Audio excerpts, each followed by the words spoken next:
ഹോർമുസിൽ വീണ്ടും സ്ഥിതിഗതികൾ സങ്കീർണമാവുകയാണ്. ഹോർമുസിന്റെ അധികാരം തങ്ങൾക്കാണ് എന്ന് അമേരിക്ക ഉറപ്പിച്ചു പറഞ്ഞുള്ള ഒരു പ്രഖ്യാപനം ഗാർഡിയൻ എന്ന ഒരു പ്രയോഗമാണ് ട്രംപ് നടത്തിയത്.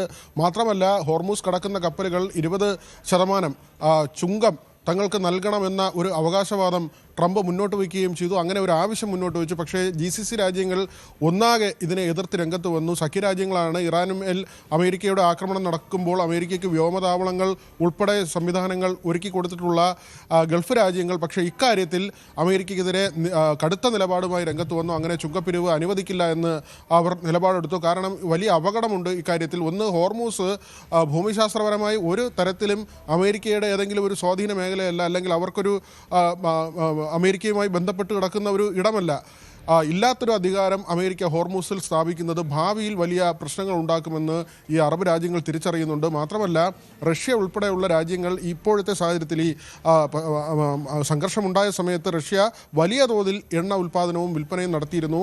അമേരിക്കയാകട്ടെ ഇന്ത്യ ഉൾപ്പെടെയുള്ള രാജ്യങ്ങൾക്ക് നേരത്തെ ഏർപ്പെടുത്തിയിരുന്ന ഒരു നിയന്ത്രണം ഉണ്ടായിരുന്നു, അല്ലെങ്കിൽ നിരോധനം ഉണ്ടായിരുന്നു, റഷ്യയുടെ എണ്ണ വാങ്ങരുതെന്നുള്ള ആ തീരുമാനത്തിൽ ഇളവ് വരുത്തുകയും ചെയ്തു. അത് ഹോർമൂസിലെ സംഘർഷത്തിൻ്റെ പശ്ചാത്തലത്തിലാണ്.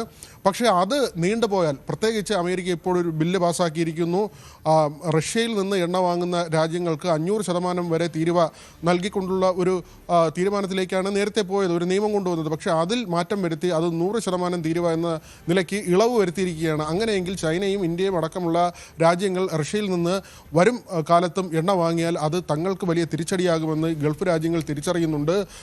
മാത്രമല്ല, പല രാജ്യങ്ങളും ഇപ്പോൾ ഒപ്പക്കിൽ നിന്ന് പുറത്തു പോവുകയാണ്. എണ്ണ ഉൽപ്പാദന രാജ്യങ്ങൾ അവരാകട്ടെ സ്വന്തം നിലയ്ക്ക് വില തീരുമാനിക്കുകയും വില കുറച്ചുകൊണ്ട് വലിയ തോതിൽ വിൽപ്പനയിൽ വർധന വരുത്താനുള്ള ശ്രമം നടത്തുകയാണ്. ഗൾഫ് രാജ്യങ്ങൾ ആ തരത്തിൽ സ്വന്തം നിലയ്ക്ക് സമ്പാദ്യം വർദ്ധിപ്പിക്കുന്നതിന് വേണ്ടി പല തന്ത്രങ്ങൾ പയറ്റുന്ന ഒരു സമയമാണ്. ആ സമയത്താണ് ഇങ്ങനെ ഹോർമൂസിനെ ഒരു പിഴിയാനുള്ള ഇടമാക്കിക്കൊണ്ടുള്ള ട്രംപിൻ്റെ നീക്കം. മാത്രമല്ല, ട്രംപ് പലകുറി പറഞ്ഞിട്ടുണ്ട്, ഹോർമൂസ് അമേരിക്കയ്ക്ക് പണം സമ്പാദിക്കാനുള്ള ഒരു ഇടമാണ്, ഇവിടം വെച്ച് നമുക്ക് കൂടുതൽ സമ്പന്നരാകാം എന്ന് ട്രംപ് പറയുന്ന സാഹചര്യം പോലും നേരത്തെ ഉണ്ടായിട്ടുണ്ട്.